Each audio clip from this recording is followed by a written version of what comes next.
भाइयों और बहनों, विकसित भारत के निर्माण में हमारे शहरों की भूमिका सबसे अहम है।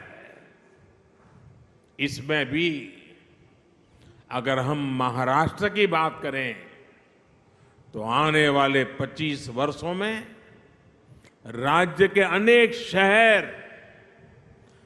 भारत की ग्रोथ को गति देने वाले हैं।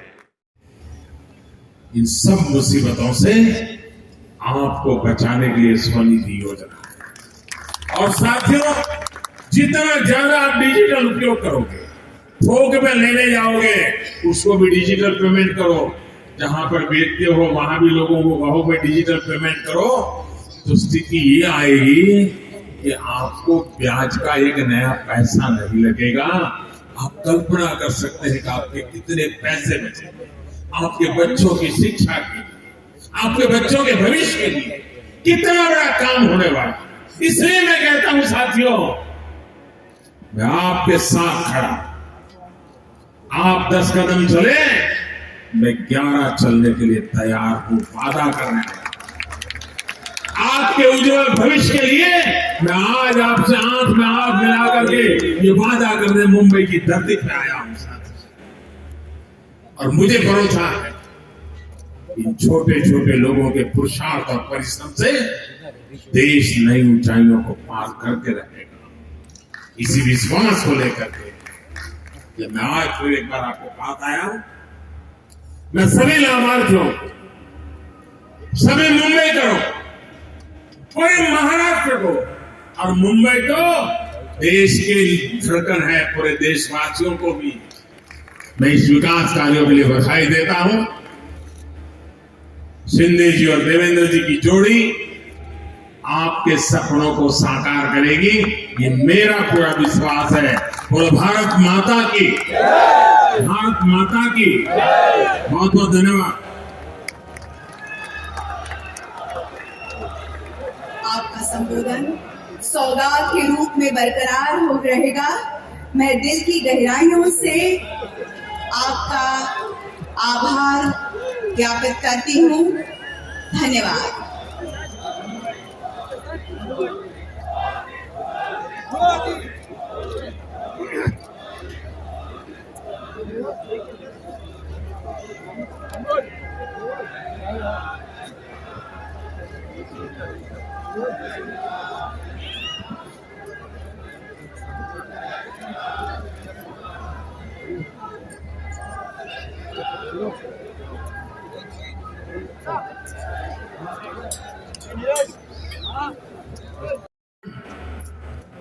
सिर्फ और सिर्फ गरीबी की चर्चा करना, दुनिया से मदद मांगना, जैसे तैसे गुजारा करने में ही बीत गया।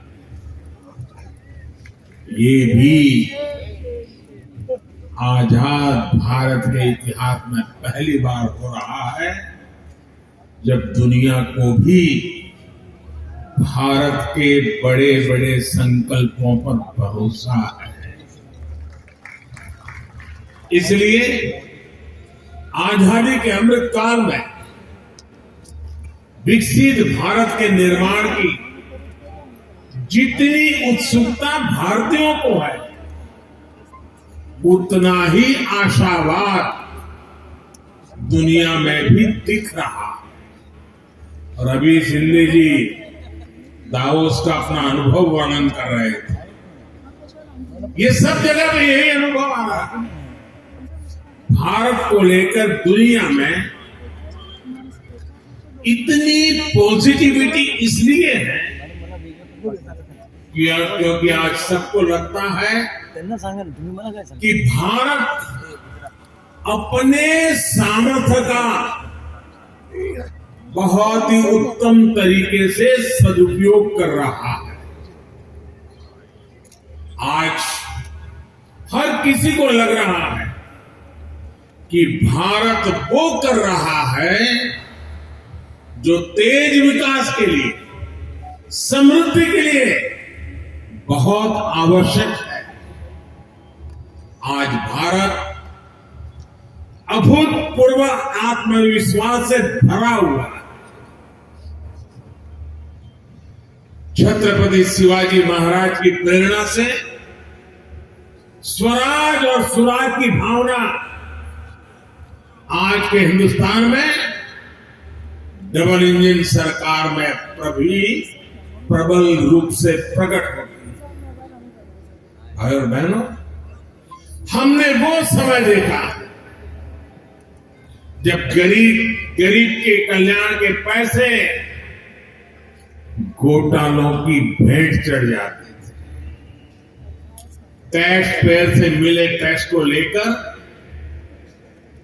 संवेदनशीलता का नामो निशान नहीं था। इसका नुकसान करोड़ों करोड़ों देशवासियों को उठाना। बीते 8 वर्षों में हमने इस अप्रोच को बदला। आज भारत फ्यूचरिस्टिक सोच और मॉडर्न अप्रोच के साथ अपने फिजिकल और सोशल इंफ्रास्ट्रक्चर पर खर्च कर रहा है।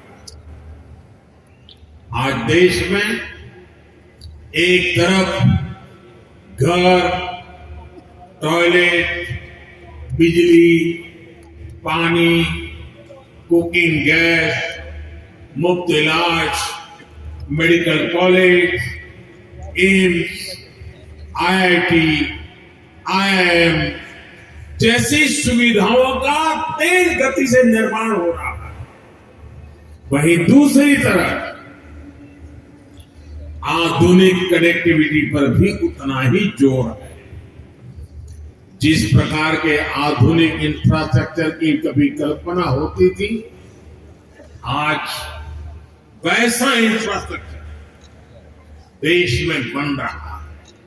यानी देश में आज की जरूरत और भविष्य में समृद्धि की संभावनाओं दोनों पर एक साथ काम चल रहा है।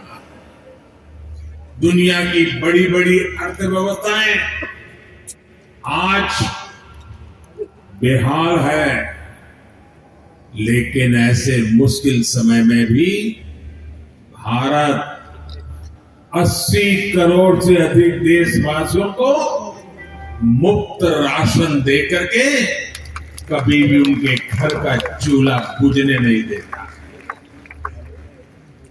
ऐसे माहौल में भी भारत इंफ्रास्ट्रक्चर के निर्माण पर अभूतपूर्व निवेश कर रहा है।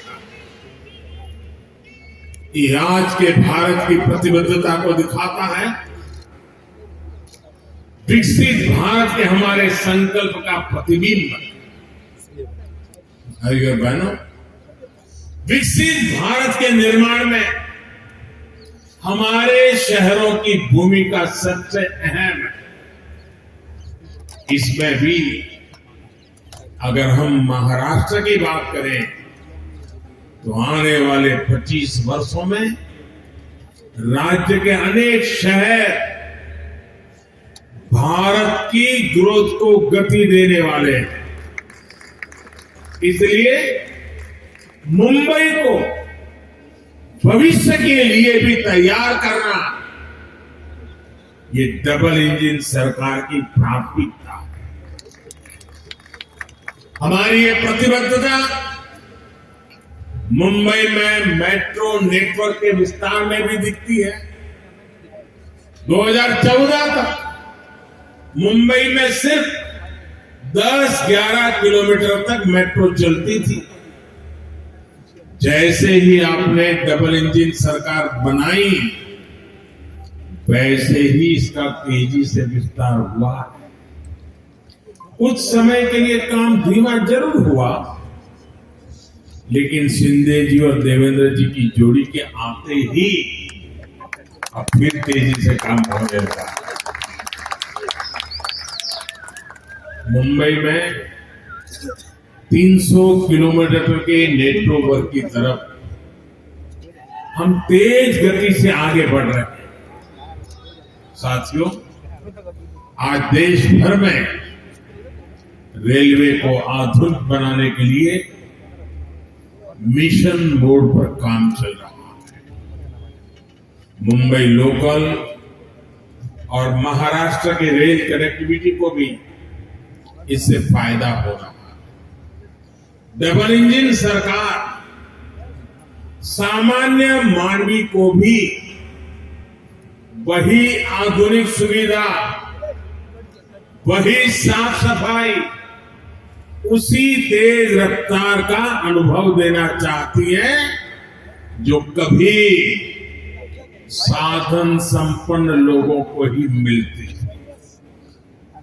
इसलिए आज रेलवे स्टेशनों को भी एयरपोर्ट की तरह ही विकसित किया जा रहा है।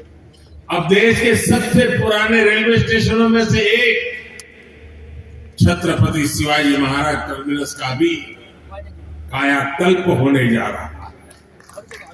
हमारी ये धरोहर 21वीं सदी के भारत की शान के रूप में भी विकसित होने जा रहा है।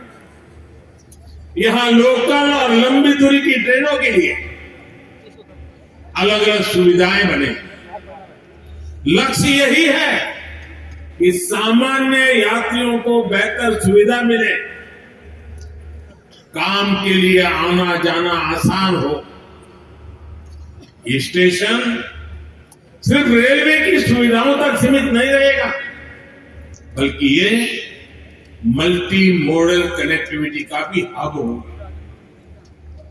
यानी बस हो, मेट्रो हो, टैक्सी हो, ऑटो हो, यातायात के हर साधन यहां एक ही छत के नीचे कनेक्टेड होंगे।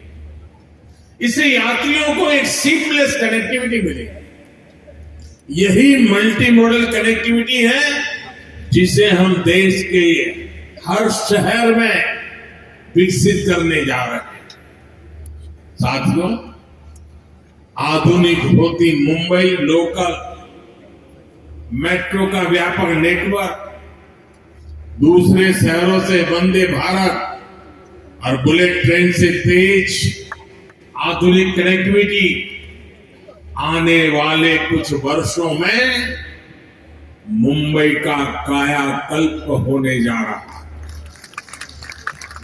गरीब मजदूर से लेकर कर्मचारी, दुकानदार और बड़े बड़े बिजनेस संभालने वाले सबके लिए यहां रहना सुविधाजनक होगा। यहां तक कि आसपास के जिलों से भी मुंबई आना जाना भी सुलभ होने वाला है।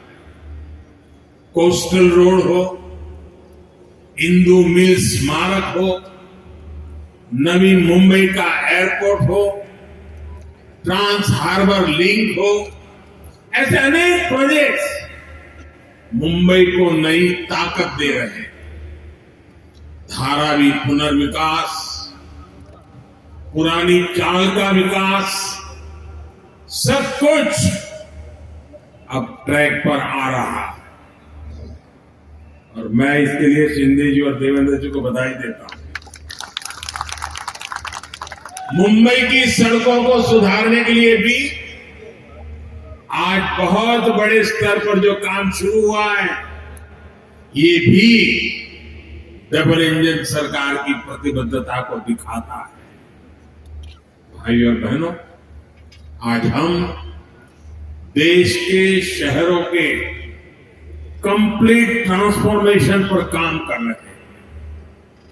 प्रदूषण से लेकर स्वच्छता तक शहरों की हर समस्या का समाधान ढूंढा जा रहा है। इसलिए हम इलेक्ट्रिक मोबिलिटी पर इतना बल दे रहे हैं, इसके लिए इंफ्रास्ट्रक्चर तैयार कर रहे हैं। बायोफ्यूल आधारित ट्रांसपोर्ट सिस्टम हम तेजी से लाना चाहते हैं। हाइड्रोजन फ्यूल से जुड़े ट्रांसपोर्ट सिस्टम के लिए भी देश में मिशन मोड पर काम चल रहा है।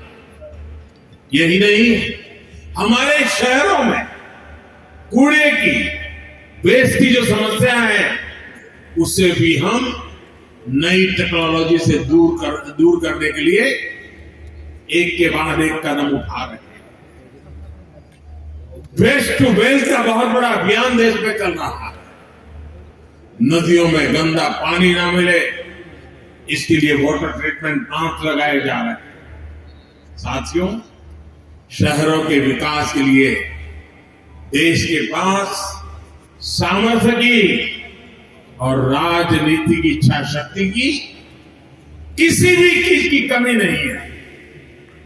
लेकिन हमें एक बात और समझनी होगी, मुंबई जैसे शहर में प्रोजेक्ट को तब तक तेजी से नहीं उतारा जा सकता जब तक स्थानीय निकाय की प्राथमिकता भी तेज विकास की ना हो।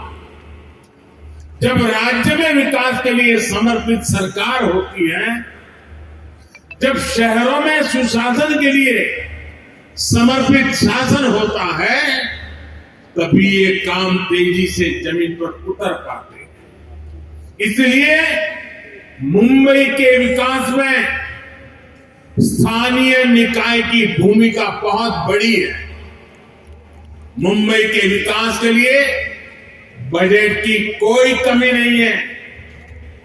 बस मुंबई के हक का पैसा सही जगह पे लगना चाहिए।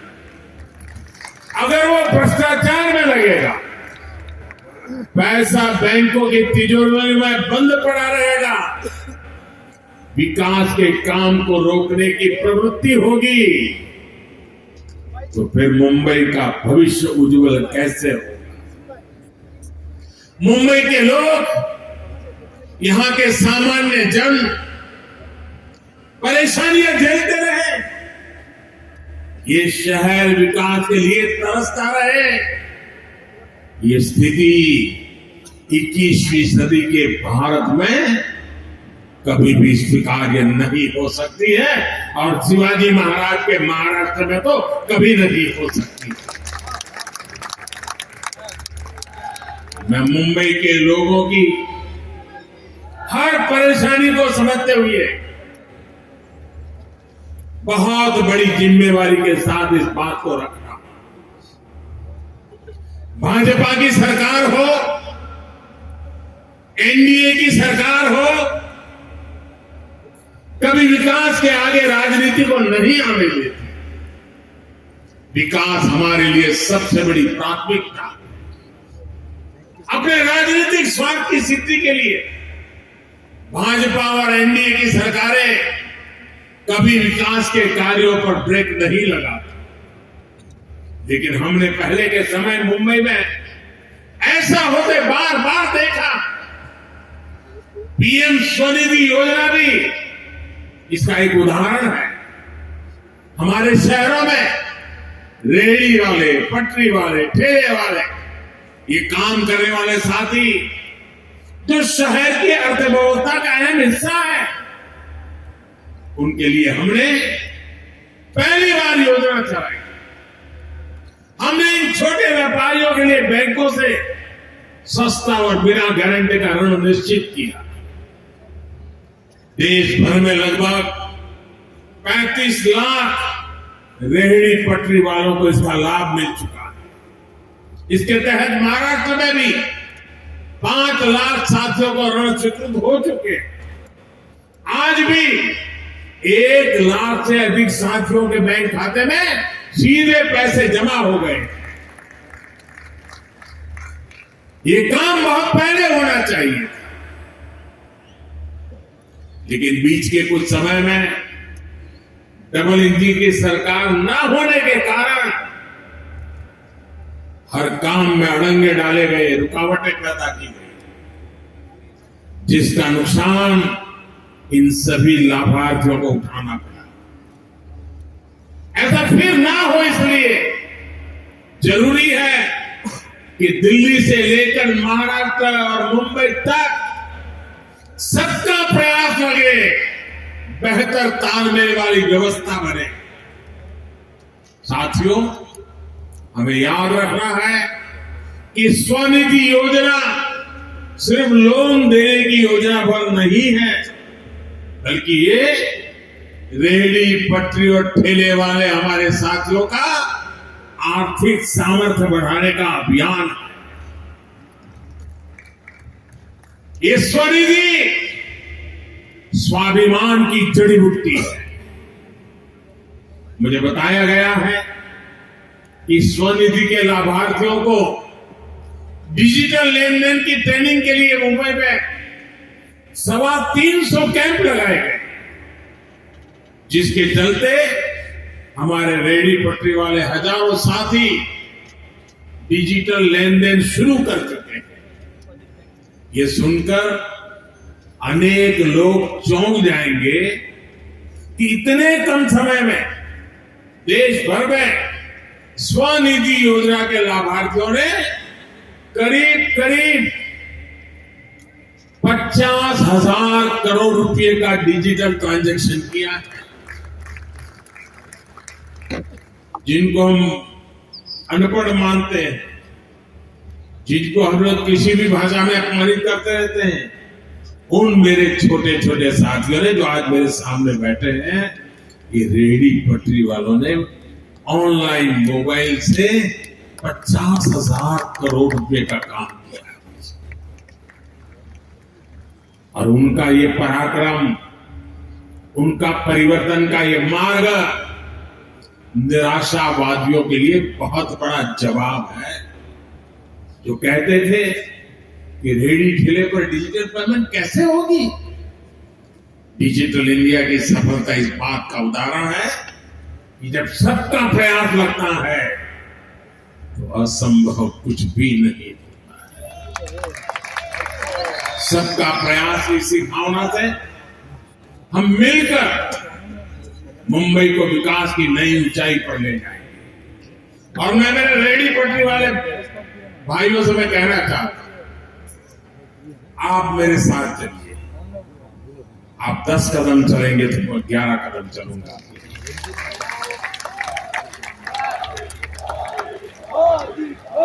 मैं ये इसलिए कह रहा हूं कि हमारे रेहड़ी पटरी वाले भाई बहन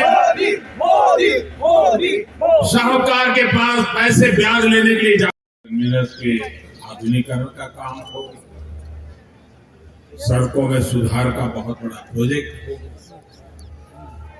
और बाला साहब ठाकरे जी के नाम से आपला दवाखाने की शुरुआत हो।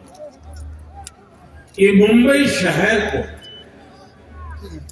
बेहतर बनाने में बड़ी भूमिका निभाने वाले हैं। थोड़ी देर पहले मुंबई के स्ट्रीट वेंडर्स को भी पीएम स्वनिधि योजना के तहत बैंक खातों में पैसा पहुंचा है। ऐसे सभी लाभार्थियों को और हर मुंबईकर को मैं बहुत बहुत बधाई देता हूं। भाई और बहनों, आज